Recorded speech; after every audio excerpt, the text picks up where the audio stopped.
কোনো রকমের জাঁকজমকপূর্ণতা ছাড়াই ভাইয়ার বাগদান সম্পন্ন হল। রিং বদল পর্ব শেষে আন্টি আলিশা আপুকে ভেতরে যেতে বলল, সাথে আরিশাকে বলল আমাদেরকে বাসাটা ঘুরে দেখাতে। ওখানে বড়দের মাঝে আমারও ভালো লাগছিল না, তাই আন্টি বলার সাথে সাথেই আমি ইয়ার হাত ধরে উঠে দাঁড়াই। ইশারায় ইয়াকে বলি, চলো আমার সাথে। জানি ইহানকে বললে ও ব্যাকা কথা শোনাবে, তাই ওকে আর বলিনি আমাদের সাথে আসতে। তবে ওর ফেসের দিকে তাকিয়ে বুঝলাম ও চরম বিরক্ত হচ্ছে। আরিশা আমাদেরকে ঘুরে ঘুরে সবকিছু দেখাচ্ছে। একতলা বাড়ি, ছিমছাম, বেশ সুন্দর। হাঁটতে হাঁটতে ছাদে এসেছি। ছাদে টবের গাছগুলোতে ফুল ফুটে আছে, দেখতে খুব সুন্দর লাগছে। হালকা বাতাস বইছে। ছাদে এসে ঝিরিঝিরি বাতাসে মনটা বেশ ফুরফুরে হয়ে গেল। ইয়া আর আরিশা গল্প করছে। একপাশে দাঁড়িয়ে আমি রেলিংয়ে হাত দিয়ে নিচে তাকিয়ে দেখি ইহান গাড়ির সাথে এক পা ঠেস দিয়ে দাঁড়িয়ে, এক হাত জিন্সের পকেটে, আরেক হাতে ফোন কানে ধরে আছে। কারোর সাথে কথা বলছে ফোনে। হয়তো ও আমাকে খেয়াল করেনি। ইয়ার ডাকে আমি ওখান থেকে সরে ইয়ার কাছে যাই। ইয়া আমাকে গোলাপ গাছ থেকে একটা ফুল ছিঁড়ে দিতে বলল। আমি আরিশাকে উদ্দেশ্য করে বললাম, একটা ফুল ছিঁড়ে নেওয়া যাবে? আসলে আরিশাকে বলার কারণ ওদের বাসা, ওদের গাছ, না পারমিশন নিয়ে কোনো কিছু করা আমার কাছে ঠিক মনে হয় না। আরিশা মিষ্টি হেসে বলে, সমস্যা নেই আপু, আপনি তোলেন। এই গাছগুলো আমার ভাইয়া লাগিয়েছে। ভাইয়া খুব যত্ন করে গাছের, আর আমাদেরকে ফুল ছিঁড়তে দেয় না। আমি আরিশার শেষের কথা শুনে বললাম, তাহলে থাক। এই না, আপনি তুলুন, ভাইয়া তো এখানে নেই। আর আমি মাঝে মাঝেই লুকিয়ে ফুল তুলি। ভাইয়া তাতে কিছু বলে না, ওর সামনে ছিঁড়তে গেলেই তখন বাধা দেয়। আমি একটা ফুল ইয়ার হাতে দিলাম, আর একটা ফুল কানের পাশে গুছোলাম।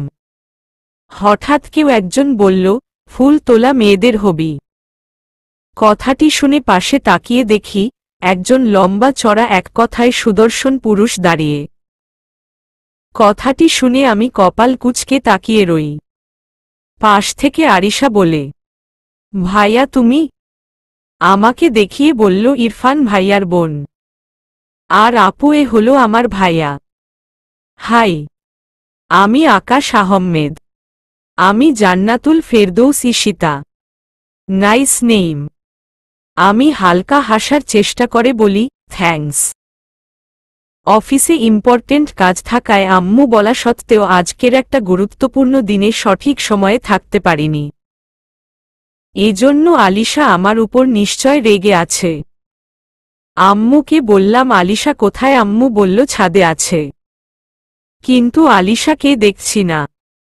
ভাবি আমাদের সাথে ছাদ পর্যন্ত এসে পড়ে রুমে চলে গিয়েছে। নিচে সবার সাথে পরিচয় করে এসেছি। এখানে এসে একদিকে ভালোই হলো, আপনার সাথে মিট হলো। ইয়া আর আরিশা পাশে দাঁড়িয়ে গল্প করছে, আর আমি ভাবির ভাইয়ের সাথে কথা বলছি রেলিংয়ের পাশে দাঁড়িয়ে ফর্মালিটিজ মেইনটেইন করতে। উনি ওনার অ্যাডমিশনের সময়ের কথা বলছেন। বাকির বিতেই নাকি ওনার ফার্স্ট চয়েস ছিল, আর সেটাই হয়েছিল। তো আপনার মেডিকেলের ভর্তির ফার্স্ট চয়েস ছিল কোনটা, আরএমসি নাকি? না, সেই সময় আমরা ঢাকাতে থাকতাম, আর আমার ফার্স্ট চয়েস ডিএমসি ছিল। কিন্তু ওখানে চান্স পাইনি। আমার বেস্টু চান্স পেয়েছিল, আর আমি চান্স না পাওয়াতে তখন খুব খারাপ লাগছিল। নেক্সট দিতে পারতেন।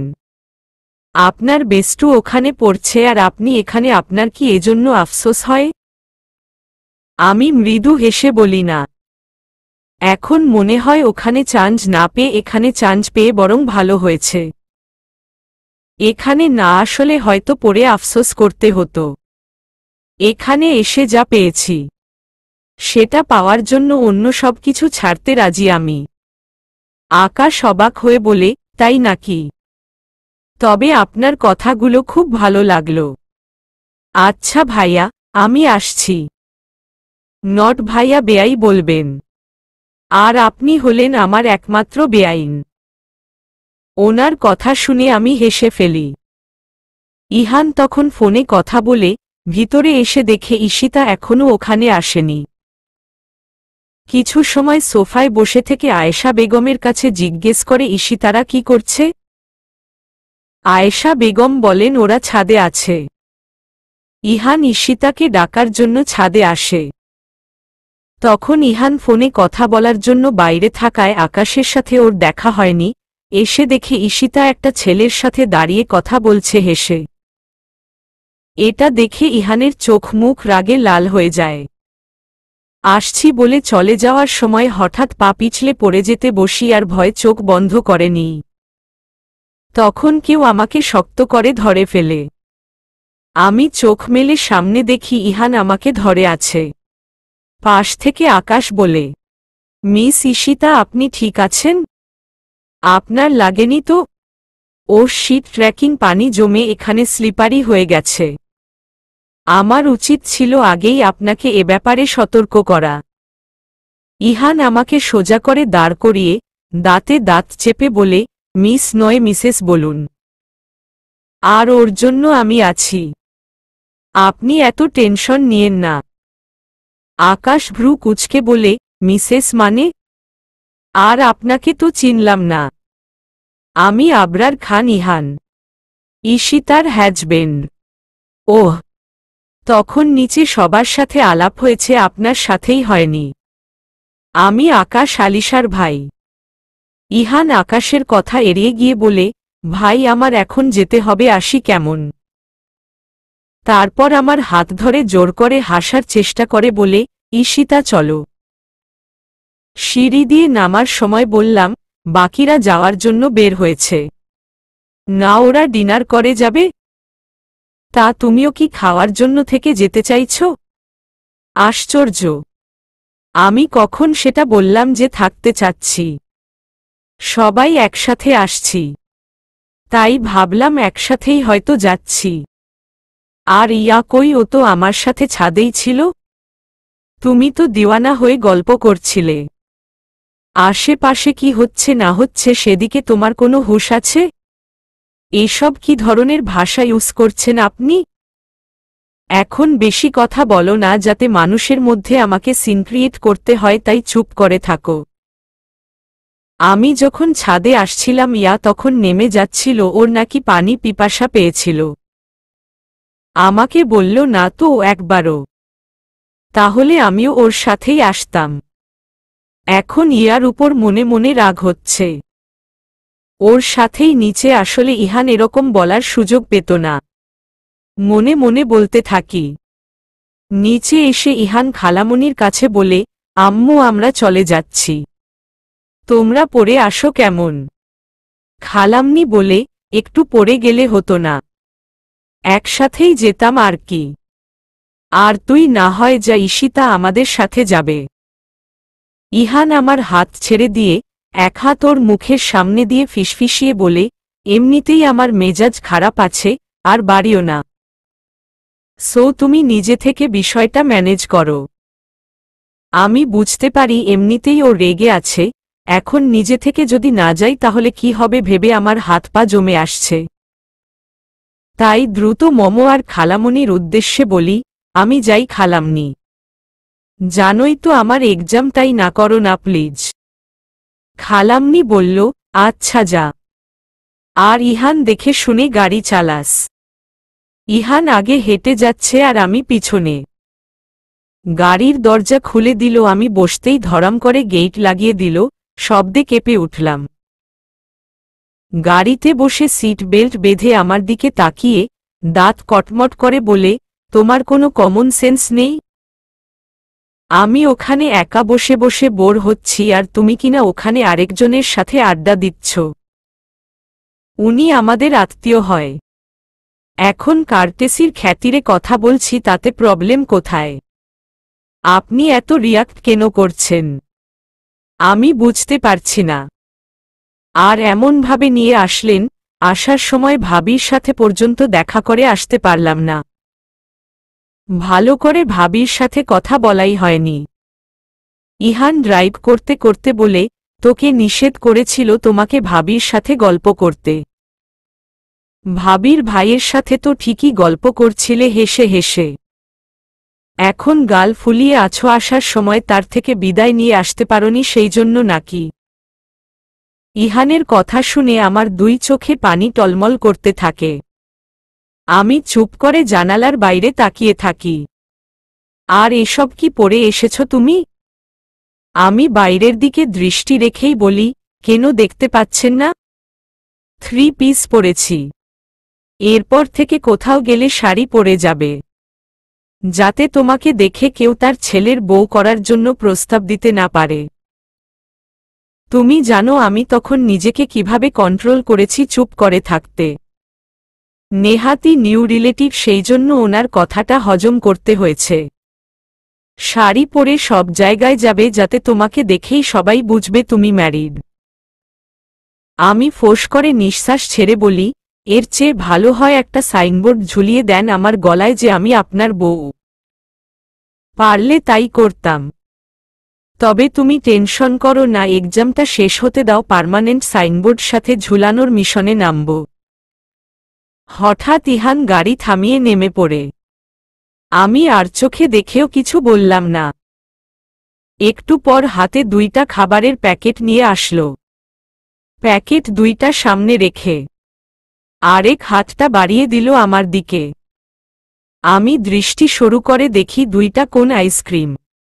আমি দেখেও না দেখার অ্যাক্টিং করে থাকলাম। তারপর ইহান এক হাত দিয়ে আমাকে অনেকটা কাছে টেনে নিয়ে আমার মুখটা ঘুরিয়ে নিয়ে চোখের কোণে জমে থাকা পানি মুছে দিয়ে বলে, আর মন খারাপ করে থেকো না প্লিজ। যাও, সরি বলছি, এবার আইসক্রিমটা খাও, না হলে একদম গলে যাবে। আর প্রমিজ করছি রাতে তোমাকে বেশি আদর করব, তাই আর মুখটা বাংলা 5-এর মতো করে রেখো না। বলে ঠোঁটে ঠোঁট ডুবিয়ে দেয়।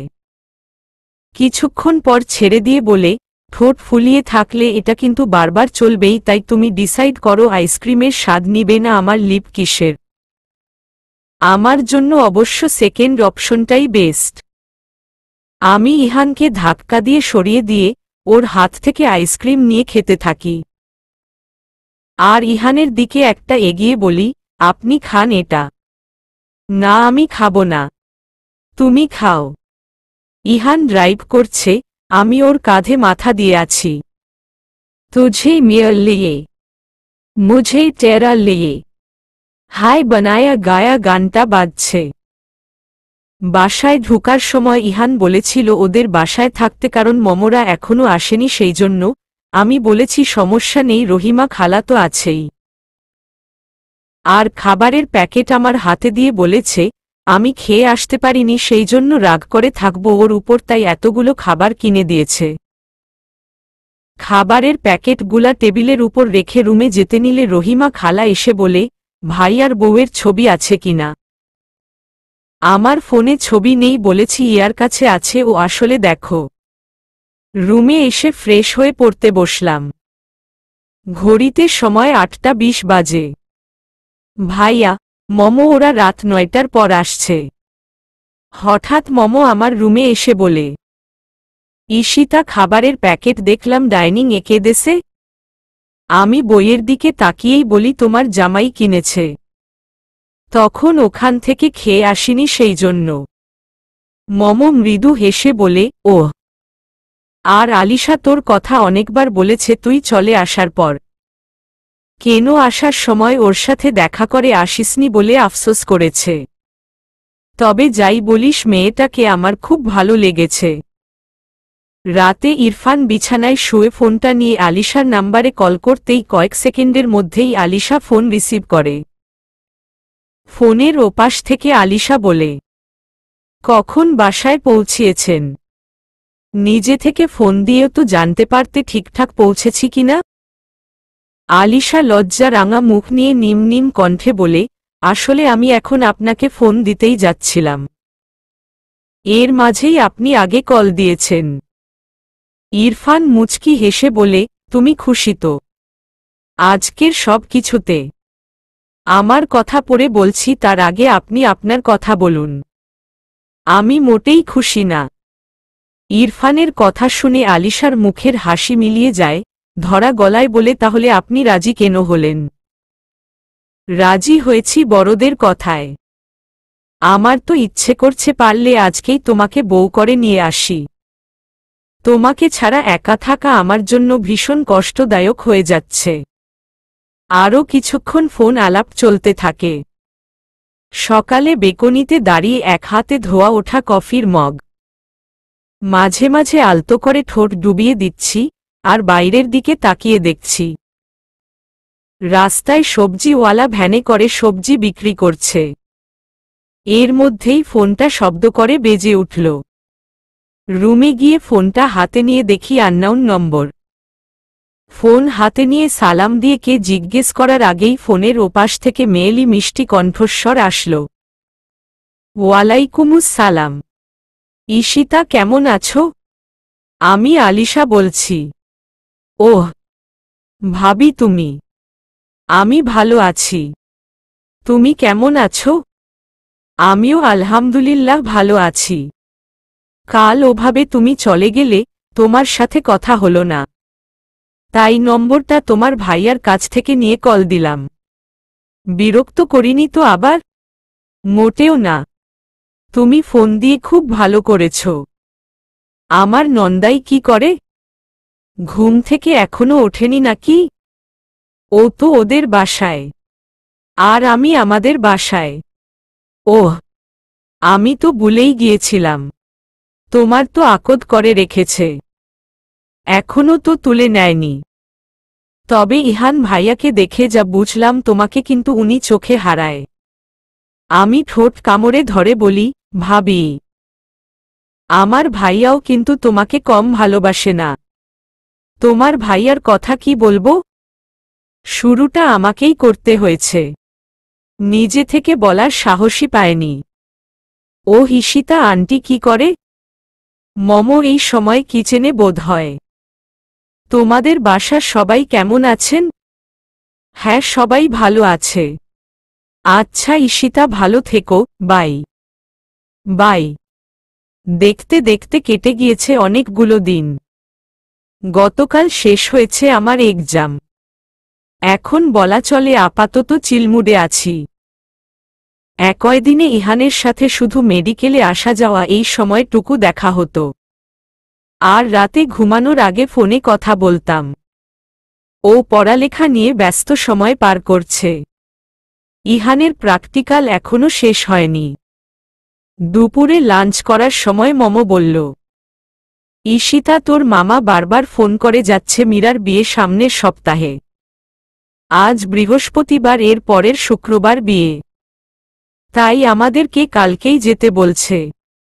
এমনিতেও তো আমাদের যাওয়ার কথা ছিল তোর পরীক্ষার পর, তাই আমি আর না করিনি। তোর খালাম্নিও নাকি রাজি হয়েছে কালকে যেতে। ইরফানকে বলেছি ও আজ অফিস থেকে ছুটি নিয়ে আসবে। তোর ড্যাড বিয়ের আগের দিন যাবে। তাহলে ব্যাগ গুছিয়ে রাখিস কেমন? কালকে দুপুরের পরে রওনা দেব। ইহান কবে যাবে?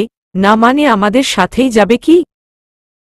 মোমের কথা শুনে আমি কপাল কুঁচকে বলি, ও কি করে কালকে যাবে? ওর তো প্র্যাকটিক্যাল এখনো শেষ হয়নি। আর আমরা এত আগেই কেন যাব মমো? বিয়ের তো এখনো এক সপ্তাহ বাকি আছে। এদিকে আগে যাচ্ছি, সমস্যা নেই, বিয়ে মিটে গেলে দুদিন পরই চলে আসব। তোর মামা মামি বারবার ফোন করে বলছে, এই জন্য আমি না করতে পারছি না। আমি ফোঁস করে নিঃশ্বাস ছেড়ে বললাম, আচ্ছা ঠিক আছে। এদিকে আমি পড়লাম মহা টেনশনে। ইহান তো কোনোভাবেই কালকে আমাদের সাথে যেতে পারবে না, আমাকে কি একলা ছাড়বে? বিকেলে রুমে বসে ভালো লাগছিল না। ভাবলাম যাই খালামণির ওখান থেকে ঘুরে আসি, আর কাল যেহেতু যাব, ইহানের থেকে পারমিশন নেওয়ারও একটা বিষয় আছে। মূলত ইহানের থেকে পারমিশন নেওয়ার জন্যই যাচ্ছি এখন।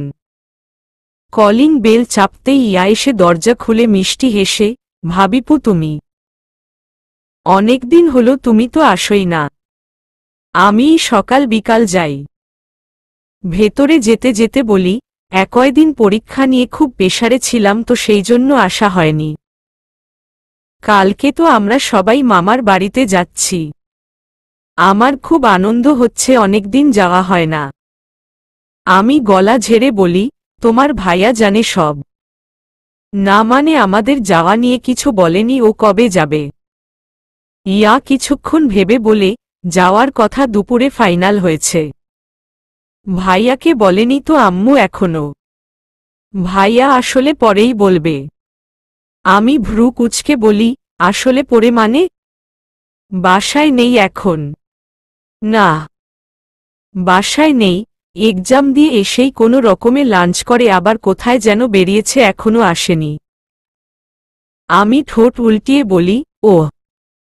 অনেকক্ষণ ইয়া আর খালামণির সাথে গল্প করে সন্ধ্যার আগে বাসায় আসলাম। আমি আসার আগ পর্যন্ত ইহান আসেনি। সন্ধ্যার পর ইহান বাসায় এসে সোজা ওয়াশরুমে চলে যায়, একেবারে শাওয়ার নিয়ে বের হয়। এর মধ্যে হঠাৎ ফোন ক্রিং ক্রিং শব্দে বেজে ওঠে। এক হাতে টাওয়েল দিয়ে মাথা মুছতে থাকে, আরেক হাতে ফোন রিসিভ করে কানে তুলে বলে, হ্যাঁ সুইটহার্ট বলো। আপনি কোথায় এখন? আমি বাসায়। কখন আসছেন? আর দুপুরের পর থেকে কোথায় ছিলেন? একটু আগেই আসছি। আর তুমি কি করে জানলে আমি বাসায় ছিলাম না? সেটা আপনার না জানলেও হবে। আপনার সাথে দেখা করতে হবে। সূর্য আজ কোনো দিক থেকে উঠেছিল যে বউ আমার আজ নিজে থেকে দেখা করার কথা বলছে। মুচকি হেসে ইহান বলে, আজে বাজে বলা বাদ দিন। আর খালামনি কিছু বলেছে? ইহান কপাল কুঁচকে বলে, আম্মুর সাথে তো দেখাই হয়নি। আমি বাসায় এসে সোজা ওয়াশরুমে গিয়ে শাওয়ার নিয়ে বের হলাম মাত্রই। আচ্ছা আপনি একটু তাহলে আমাদের এখানে আসুন। আমি তো বিকেলে একবার গিয়ে অনেকক্ষণ থেকে আসছি, তাও আপনার দেখা মিলল না। আচ্ছা তুমি এক কাজ করো, আমার খুব টায়ার্ড লাগছে, তুমি 2 মগ কফি নিয়ে ছাদে চলে আসো। খোলা আকাশের নিচে বসে গল্প করব। ঠিক আছে। ওকে, লাভ ইউ জান। আমি কিচেনে গিয়ে কফি বানিয়ে নিয়ে ছাদের দিকে পা বাড়ায়। ঘড়িতে সন্ধ্যা 7:30 বাজে। গিয়ে দেখি ইহান ছাদে রাখা দোলনায় বসে ফোন স্ক্রুল করছে। ছাদে হালকা হলুদ রঙের বাল্ব আছে চারপাশে, সেগুলো মিটমিট করে জ্বলছে। আমি গিয়ে 1 মগ কফি বাড়িয়ে দিই ইহানের দিকে। ইহান কফিটা নিয়ে মগে ঠোঁট ছোঁয়াতে থাকে। আমি ওর পাশে বসে কফি খেতে থাকলাম। ইহান আমার দিকে তাকিয়ে বলল, কি কারণে এত জরুরি তলব করেছেন বিবিজান? আগে বলুন সারা বিকেল কোথায় ছিলেন? এক হাত দিয়ে আমাকে জড়িয়ে নিয়ে বলে, এখন তো শুধু 2টা প্র্যাকটিক্যাল পরীক্ষা বাদ আছে। আর সামনে শুক্র শনি 2 দিন ছুটি থাকায় ফ্রেন্ডদের সাথে ক্রিকেট খেলতে গিয়েছিলাম। ইহানের কথার মাঝেই হঠাৎ ছাদে দেখি নিশি আসছে ফোনে কারো সাথে কথা বলতে বলতে। আমাদের দেখে এগিয়ে এসে অনেকটা অবাক হয়ে বলে, ঈশিতা এখন রাতের বেলা তুমি ইহান ভাইয়ের সাথে ছাদে কি করছো? তাও শুধু তোমরা দুজন? আমি ইহানের থেকে একটু সরে বসতে নিলে ইহান আমাকে সরতে দিল না, আর ওভাবেই বসিয়ে রাখল। আর ভাবলেশহীনভাবে ইহান কফি খেতেই থাকল। আমি তোমাকে ভদ্র মেয়ে ভেবেছিলাম ঈশিতা, আর তুমি কিনা। যতই তোমরা কাজিন হও, এভাবে রাতের বেলা ছাদে তোমাদেরকে কেউ দেখলে নিশ্চয় ভালো বলবে না। ইহান কফির মগটা আমার হাতে ধরিয়ে দিয়ে বলে, এখন থেকে ওকে ঈশিতা নয় ভাবি বলে ডাকবে। নিশি অবাক হয়ে বলে, ভাবি মানে? আমাকে তুমি কি বলে সম্বোধন করো? নিশি ঢোক গিলে বলে, ভাইয়া বলে। ভাইয়ার বউকে কি বলতে হয়? ভাইয়ার বউকে ভাবি বলতে হয়। গুড। তো নিশি তুমি নিজেই আনসার দিলে, ভাইয়ার বউকে ভাবি বলতে হয়। তুমি যেহেতু আমাকে ভাইয়া বলো, তাই আমার বউকে ভাবি বলবে, সিম্পল। আর ঈশিতা আমার বউ। আমি আমার বিয়ে করা বউ নিয়ে বসে আছি, এতে কারো কোনো কিছু বলার আছে কি? নিশির ফেস দেখে মনে হচ্ছিল ও বেচারি যেন একের পর এক শকট পাচ্ছে। নিশি ঢোক গিলে বলে, আপনাদের বিয়ে হয়েছে? কবে? কবে হয়েছে সেটা বড় কথা নয়। কিছুদিন পরেই বড় করে প্রোগ্রাম করে তোমাকে সহ বাকিদেরকে ইনভাইট করে খাওয়ে জানিয়ে দেব আমাদের বিয়ের কথা কেমন। নিশি ইহানের কথা শুনে মুখটা মলিন করে বলে, আমি আসছি, আমার আম্মু হয়তো খুঁজছে, বলে দ্রুত চলে যায়। আমি জিহ্বা দিয়ে ঠোঁট ভিজিয়ে নিয়ে বলি, মীরা আপুর বিয়ে উপলক্ষে আমাদের কালকে মামার বাড়িতে যাওয়ার কথা শুনছেন কি? বিয়ে ঠিক হয়েছে সেটা শুনেছি, কিন্তু কালকে কে যাবে? সবাই যাবে। আমার মমো, ভাইয়া, খালামনি, ইয়া আর। ইহান চোখ ছোট করে বলে, আর কে শুনি? কেন আমি? মাহিদ ভাইয়া ফোন করেছিল বিকেলে আমার কাছে। মীরার বিয়ে শুক্রবারে। ও বলছিল আম্মুরা সবাই নাকি কালকে যাবে। আমি মৃদু হেসে বলি, ওহ, তাহলে তো জানেনি। আমি আরও চিন্তায় ছিলাম আপনি হয়তো জানেন না। আপনি কবে যাবেন? আমার এক্সাম মঙ্গলবারে শেষ হবে, সো আমি আর তুমি বুধবারে যাব। ইহানের শেষের কথা শুনে আমি অবাক হয়ে তাকিয়ে রই ওর দিকে, ঠোঁট উল্টিয়ে বলি, আপনি আর আমি মানে? আমি তো কাল সবার সাথে যাচ্ছি। ইহান দুদিকে মাথা নাড়িয়ে বলে, উহু, তুমি আমার সাথে যাবে। আর এত আগে যাওয়ার কোনো মানে হয় না। তাই তুমি আমার সাথেই যাচ্ছ, দ্যাটস ফাইনাল। আমি ফোঁস করে নিঃশ্বাস ছেড়ে বলি, সবাই যাবে আর আমি একা একা থাকব নাকি? একা কোথায়? আমি আছি তো, আমার সাথে থাকবে। বরং এটা আরও ভালো হবে, তোমাকে একা ফ্রি পাওয়া যায় না। সবাই চলে গেলে তুমি আর আমি স্পেশাল টাইম স্পেন্ড করব। এসব জেগে জেগে স্বপ্ন দেখা বাদ দিন, আমি সবার সাথেই যেতে চাই। তুমি ভালো করেই জানো আমি এক কথা বারবার বলতে পছন্দ করি না। তাই আমি যা বলছি গুড গার্ল এর মতো শোনো। আমি এখানে আর তুমি অত দূরে একা একা থাকবে ইম্পসিবল। তাই এই নিয়ে কোনো কথা বলে মেজাজ বিগড়ে দিও না, প্লিজ। আমি রাগ করে উঠে দাঁড়িয়ে মনে মনে বললাম, এখানে আসার কোনো মানেই হলো না। শুধু শুধু টাইম ওয়েস্ট করলাম। মন্ত্র পাঠ শেষ হলে বাসায় গিয়ে বেশি করে পানি খেও কেমন, যাতে করে রাগটা একটু কমে। রাতে ডাইনিংয়ে বসে খাবার খাওয়ার সময় ড্যাড বলল, একটা ফ্ল্যাট দেখে এসেছি, আমার খুব পছন্দ হয়েছে, ওই ফ্ল্যাটটাই কিনতে চাচ্ছি। কিছু কাজ বাকি আছে, কমপ্লিট হলেই আমরা ওখানে শিফট করব। আমি খাবার চিবুতে চিবুতে বলি, শিফট করব মানে এখান থেকে চলে যাব। ভাইয়া ফোড়ন কেটে বলে, যখন ফ্ল্যাট কিনব তখন যাব না তো কি করব? তোর না হয় শ্বশুর বাড়ি, তুই তো এমনিই থাকবি, আর আমরা ভাড়া দিয়ে থাকলেও লোকজন কি বলবে? মমো ভাইয়াকে উদ্দেশ্য করে বলল, কে কি বলল এটা আসল কথা নয় ইরফান। আসল কথা হলো আমরা যেতে তো এখানেই সেটেল হব, তাহলে আমাদের নিজস্ব বাড়ি লাগবে না, আজ হোক কাল হোক। তাই আমি আর তোর ড্যাড মিলে ডিসিশন নিয়েছি ফ্ল্যাট কিনে সেখানে গিয়েই ইরফানের বিয়েটা দেব। আর ঈশিতা আর ইহানের বিয়ের প্রোগ্রামও একসাথেই করব। সবাইকে জানিয়ে ঈশিতাকে ঘরে তুলে নিবে। রাতে বিছানায় শুয়ে এপাশ ওপাশ করছি, মনটা খারাপ। মামার বাড়িতে কখনো আমি যাইনি। মামা আমাদের ঢাকার বাসায় ২-৩ বার গিয়েছে, তাই দেখেছি মামাকে। মামার বড় একটা ছেলে আছে, নাম মাহিদ। মেঝো মেয়ে মীরা আপু। আর ছোট মেয়ে আমার বয়সী, নাম নিরু। এদের সাথে কখনো দেখা হয়নি, আমার মমো গল্প করেছে তাই নাম জানি। কখনো কোথাও বেরানো হয়নি আমার, সেই জন্য যাওয়ার জন্য খুব উৎসুক ছিলাম। দেখি সকালে একবার ইহানকে শেষবারের মতো বোঝাবো ভেবে ঘুমিয়ে পড়লাম। চারিদিক থেকে আজানের ধ্বনি ভেসে আসছে। আলস্যতা কেটে উঠে বেকনিতে গিয়ে দাঁড়ালাম। বাইরে থেকে হালকা ঠান্ডা বাতাস আসছে। ভোরের আলো ফুটতে শুরু করছে। ওয়াশরুম থেকে ফ্রেশ হয়ে এসে ভাবলাম আরেকবার ট্রাই করে দেখি ইহানকে রাজি করাতে পারি কিনা। ফোনটা হাতে নিয়ে ইয়ার নম্বরে কল দিলাম, এত সকালে গিয়ে নক করব না জন্য। ফোন রিসিভ করতেই বললাম, ইয়া একটু দরজাটা খোলা রাখো। আমি গিয়ে দেখলাম দরজা হালকা ভিড়ানো। তারপর আস্তে আস্তে ইহানের রুমে গেলাম। ইহান কাঁথা গায়ে দিয়ে ঘুম পাড়ছে, নিঃশব্দে ওর পাশে গিয়ে শুয়ে পড়লাম। ওর ঠোঁটে আলতোভাবে কিস করতেই চোখ বন্ধ করেই আমাকে ওর বুকের মধ্যে জড়িয়ে নিল। ইহান ঘুম ঘুম কণ্ঠে বলল, আজ হঠাৎ মেঘ না চাইতেন বৃষ্টি। আপনাকে দেখতে ইচ্ছে করল তাই।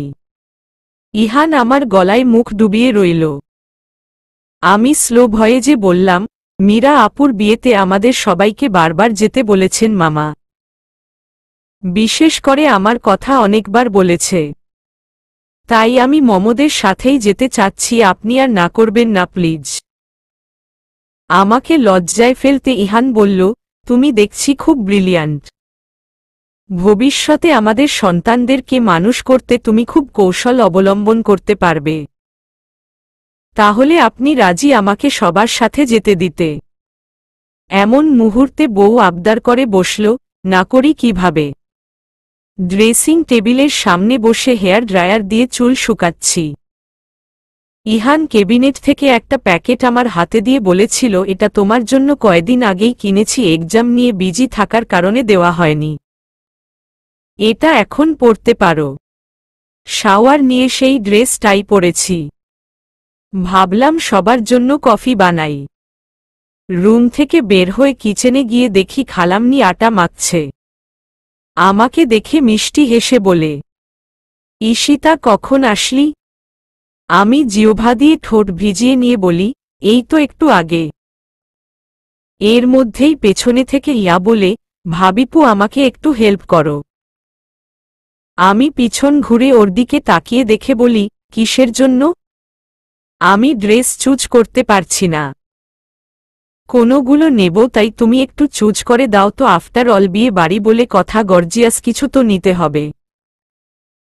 আমি হালকা হেসে বলি, আচ্ছা ঠিক আছে চলো বলে যেতে নিলে খালাম্নি বলে, ঈশিতা কফির মগটা ইহানকে আগে দিয়ে আয়ত।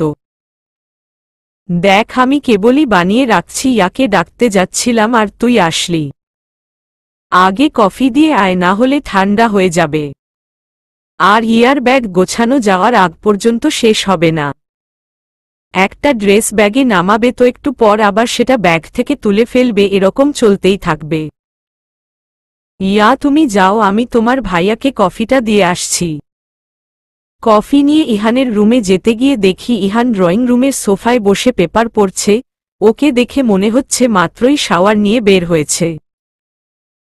কফির মগটা আমার হাত থেকে নেওয়ার সময় আমার দিকে তাকিয়ে আমার গলার দিকে ইশারা করে। আমি বুঝতে না পেরে বলি, কি হয়েছে? ওড়নাটা দিয়ে গলা ঢেকে রাখো।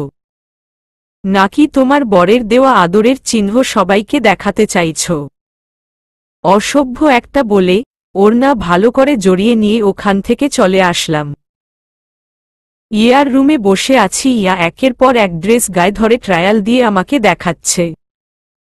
এটা চলবে কি চলবে না?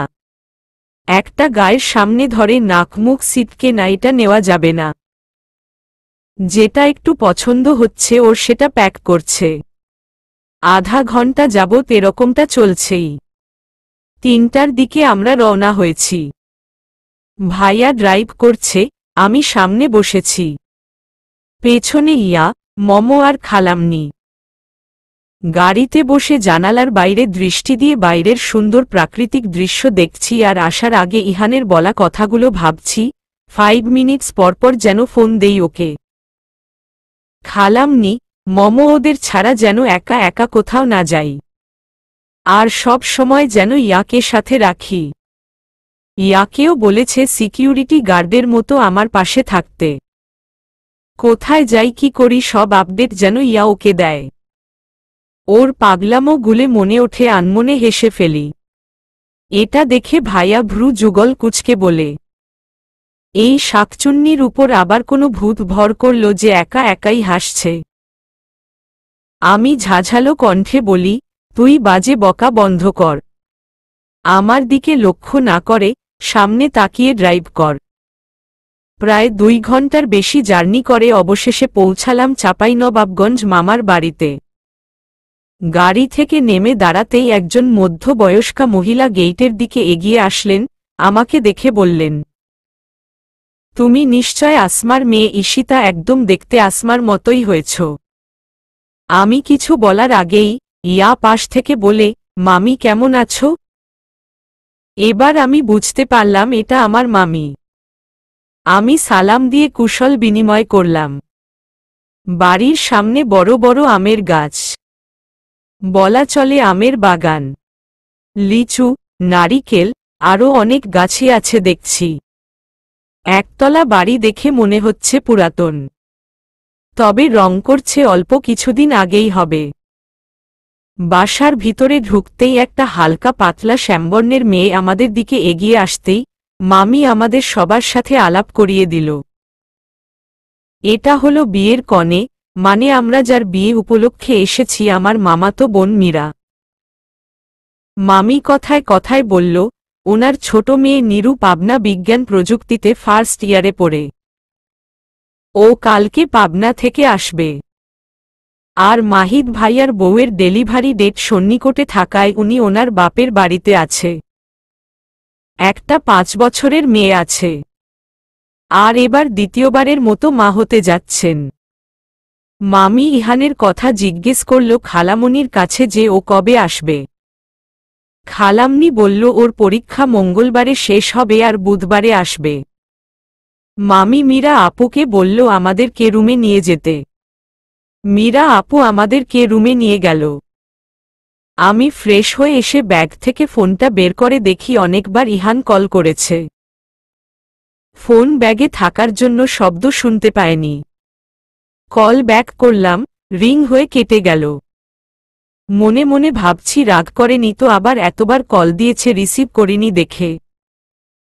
রাত 8টা বাজে, সবাই ড্রয়িং রুমে বসে গল্প করছে। একটু আগেই মামা আর মাহিদ ভাইয়ার সাথে কথা হলো। আমি, ইয়া আর মীরা আপু একপাশে বসে গল্প করছি। আর মমো, খালামনি, মামি অন্য পাশে বসে গল্প করছে। মমো মামিকে ভাইয়ার এনগেজমেন্টের কথা আর আমার আর ইহানের বিয়ের কথা বলাতেই মামি আফসোসের সুরে বলল, আসমা না হয় ওদের ছেলে মেয়েদের বিয়ের কথা আমাদের না জানাতে পারে, এটা মানলাম। কিন্তু আয়েশা তুমি কেন ইহানের বিয়ের কথাটা জানালে না শুনি? খালামনি ঠোঁট প্রসারিত করে বলে, আসলে ভাবি সবকিছু হুট করে হওয়ায় বলার সময় পাইনি। ইহানের দাদু একদিনের মধ্যেই বিয়েটা দিলেন যে বলার সময় পাইনি। মীরা আপু আমার দিকে তাকিয়ে হেসে বলে, ইহান বিয়ে করেছে তোমাকে? তাও ডাক্তারি কমপ্লিট করার আগে? আমার বিশ্বাসই হচ্ছে না। ও তো পড়াশোনায় খুব সিরিয়াস, তাহলে এত আগেই কেন বিয়ে করল? ইয়া ঝাঝালো গলায় বলে, কেন? বিয়ে করলে কি আর পড়াশোনায় সিরিয়াস থাকা যায় না নাকি মীরা আপু? আমি তা বলছি না ইয়া। এই আমাকে দেখ, আমি মেয়ে হয়ে ডিগ্রি শেষ করে তারপর এখন বিয়ে করতে যাচ্ছি। আর ইহান ছেলে হয়ে পড়া শেষ না করেই বিয়ে করেছে। আর আমার ছোট বোন নিরুর চিন্তাও আমার মতো। ইয়া বিড়বিড় করে বলে, তুমি আয় বুড়ো হয়ে থাকতে।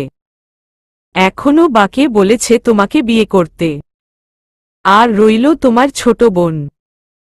জানি না কতবার আমার ভাইয়ার পিছু পিছু ঘুরছে, একবার তো ভাইয়াকে প্রপোজ পর্যন্ত করেছিল। তারপর থেকে ভাইয়া এখানে আর একবারও আসেনি। সেই সময় ভাইয়া যদি প্রপোজটা অ্যাকসেপ্ট করত, সাথে সাথেই বিয়ের পিঁড়িতে বসতে চাইত নিরু। আর এখন বলছে পড়া কমপ্লিট করা ছাড়া বিয়ে করবে না, আজাইরা কথাবার্তা। মীরা আমাকে উদ্দেশ্য করে বলে, ফুপির কথা শুনে তো মনে হচ্ছে যে ইহানকে জোর করেই বিয়ে দেওয়া হয়েছে। ও রাজি ছিল না। ইয়া রাগে দাঁত কটমট করে বলে, আমার ভাইয়া ছোট নয় যে তাকে দিয়ে জোর করে কিছু করানো যাবে। আর মীরা আপু তুমি ভালো করেই জানো ভাইয়াকে ফোর্স করে কখনো কিছু করানো যায় না। এদের কথা শুনে আমি ফোঁস করে নিঃশ্বাস ছাড়লাম। হাতে থাকা ফোনটা বারবার চেক করছি। ইহানের ফোন আসবে সেই আশায়। ইহান রেস্টুরেন্টে বসে আছে ওর ফ্রেন্ডদের সাথে। আজ রাকিবের বার্থডে থাকায় রাকিব ওদেরকে ট্রিট দিয়েছে। এই শালা রাকিব জন্মদিনের প্রোগ্রাম তো করলই না, আবার আমাদেরকে ট্রিটও দিচ্ছিল না। আমি ফোনে কয়েকবার বলার পর কিপটেটা ট্রিট দিতে রাজি হয়েছে। আহিল রাকিবকে উদ্দেশ্য করে বলল। লিজা দাঁতে দাঁত চেপে বলে, রাকিব কিপটা তুই এত হাতেম তাইলে ওর হয়ে রেস্টুরেন্টের বিল তুই পে করিস কেমন? লিজা বেইবি তোর মনের পাসওয়ার্ডটা একটু দে তো, দেখি কয়জন আছে তোর মনে। আমাকে বাদ দিয়ে রাকিবের উপর তোর এত সফট কর্নার কেন শুনি? লিজা দাঁত কটমট করে বলে, ফায়ের থেকে বড় লয়ের থেকে বড় তো একটা। মন পরিষ্কার কর, আর আমার মনে একজনই আছে। তোর মতো লুচু স্বভাব আমার না। যাকে দেখব তার উপরই ক্রাশ খেয়ে নেব। সিনিয়র জুনিয়র নাই। তোর মতো আর একটাও ফাজিল আমি দেখেনি। আহিল শার্টের কলার টান করে বলে, তুই জানিস ছোটবেলায় আমি ভুল করে সার্ফেক্সেল খেয়ে ফেলেছিলাম। তাই আমার মনটা খুবই পরিষ্কার আছে। আর আকাশে লক্ষ তারা চাঁদ কিন্তু একটাই থাকে। আমি হলাম সেই চাঁদ। তাইলে আমার মতো আর কাকে দেখবি তুই? তাই সময় থাকতে বলছি তোকে, আমাকে হেলা ফেলা না করে সম্মান দিয়ে কথা বলতে শেখ। ইহান ঠোঁট প্রসারিত করে বলে, এখানে কি তোদের ঝগড়া খাওয়ার জন্য আসছি? আর এই রাকিব তুই বসে আছিস কেন? অর্ডার তুই দিবি না আমি দেব? রাকিব সোজা হয়ে বসে বলে, আমিই দিচ্ছি। নীরা বড় করে হামি দেয়, তা দেখে সাহেল বলে, এই যে আরেকটা ঘুমকুমারি। মনে হয় না আজ বাসায় যেতে পারবে। যাওয়ার সময় রাস্তায় ঘুমে ঢলে পড়বে। লিজা নীরাকে উদ্দেশ্য করে বলে, তুই কি প্রেম টেম করিস নাকি? সারারাত জেগে ফোনে প্রেম আলাপ করিস, সেই জন্য এখন রাত 8টা নাই বাজতেই তোর ঘুম পাচ্ছে। নীরা দৃষ্টি শুরু করে বলে, বিয়ের আগে প্রেম করা মানে অন্যের বরকে পাহারা দেওয়া। তাই জেনে শুনে এই ডিউটি পালন করতে যাব না কখনো। প্রেমের থেকে 1000 গজ দূরে থাকি আমি। খাবার খেয়ে লিজা আর নীরা বাসায় চলে গেছে। ইহান, সাহেল, আহিল আর রাকিব আছে। বসে বসে গল্প করছে। আহিল ইহানকে উদ্দেশ্য করে বলে, ইহান আজ তুই বাসায় যাওয়ার নামই নিচ্ছিস না। এমনি সময় তো সবার আগেই বাসায় যাওয়ার কথা বলিস। আজ ঘটনাটা কি ভাই? বাসায় বউ নেই তাই বাসায় যেতে ইচ্ছে করছে না। তা তোর বউ নেই ছিল কবে শুনি? আহিল বলে, সময় হলেই শুনতে পারবি। সাহেল বলে, তা তোরা কেউ ঠিক করেছিস ইন্টার্নি কোথায় থেকে করবি? আমি রাজশাহী থেকেই করব। দরকার হলে প্রাইভেট হসপিটাল থেকে করব। ইহান জবাব দেয়, কেন রে ভাই, তোর কি নতুন বউ আছে যে বউ রেখে অন্য কোথাও যেতে পারবি না? সেই জন্য প্রাইভেট হসপিটাল থেকেই ইন্টার্ন নিবি, তাও অন্য বিভাগে যাবি না। ইহান ভাবলেশহীনভাবে জবাব দেয়, আছেই তো। তারপর উঠে দাঁড়াতে দাঁড়াতে বলে, আচ্ছা 10টা বেজে গিয়েছে, এবার আসি। ইহানের কথা বাকি সবার মাথার উপর দিয়ে যায়। ওরা ভাবে যে এমনি ফান করে এসব বলেছে ইহান। রাতে আমি আর ইয়া এক রুমে শুয়ে আছি। ইয়া ঘুমিয়ে পড়েছে। ইহানের জন্য মনটা খুব খারাপ লাগছে। এখন পর্যন্ত কথা বলাও হয়নি ওর সাথে। এর মধ্যে ফোনের রিংটোন বেজে উঠল। ফোনের স্ক্রিনে ইহানের নামটা দেখেই আমার ঠোঁটের কোণে হাসি ফোটে। সাথে সাথে রিসিভ করে। তখন ফোন ব্যাগে থাকার কারণে বুঝতে পারিনি আপনি ফোন করেছিলেন। ফোন না রিসিভ করার জন্য আপনি রেগে যাননি তো? সেই জন্য আমার ফোন তুলছেন না বোধ হয়। ইহান বিছানায় শুয়ে কপালের উপর এক হাত রেখে আরেক হাতে ফোন কানে ধরে বলে, আস্তে আস্তে একসাথেই যদি এতগুলা প্রশ্ন করো তাহলে উত্তর দিব কিভাবে? সম্পর্ক সেটা না যে সম্পর্কে ইগো থাকে, অ্যাটিটিউড থাকে। তুমি ফোন ধরনি সেই জন্য আমিও ইগো দেখিয়ে ফোন ধরব না এমনটা নয়। আমি ধারণা করেছিলাম এরকম কিছু হবে, তুমি তো প্রকৃতিকে ভালোবাসো। জানালার পাশে বসে প্রকৃতির দৃশ্য দেখতে দেখতে উদাস হয়ে গিয়েছিলে।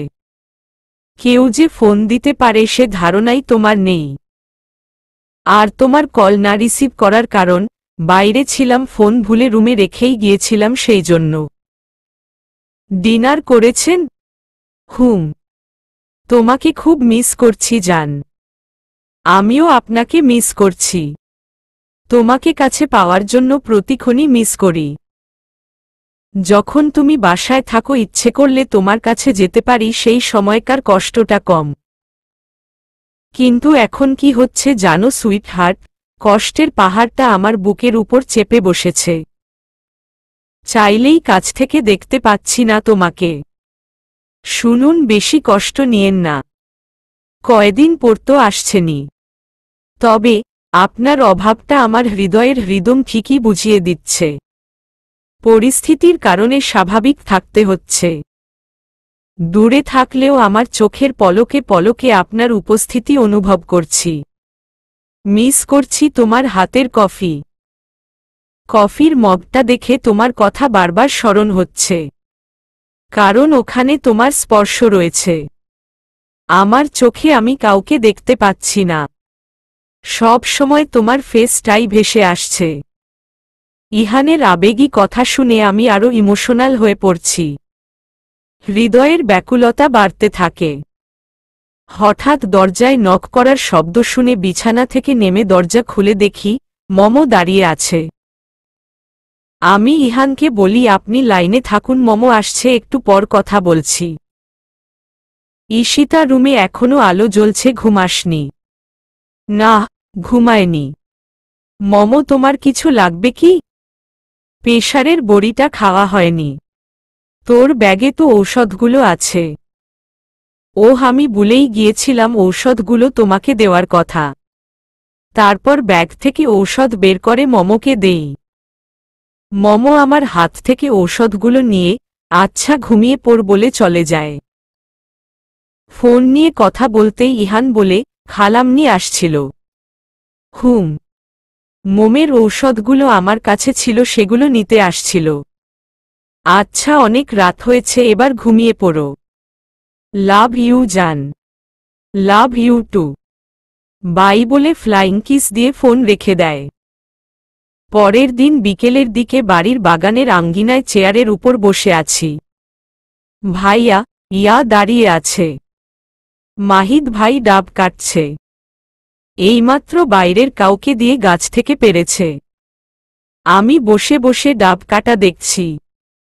একটা কাটা ডাব মাহিদ ভাইয়ার হাতে দিল।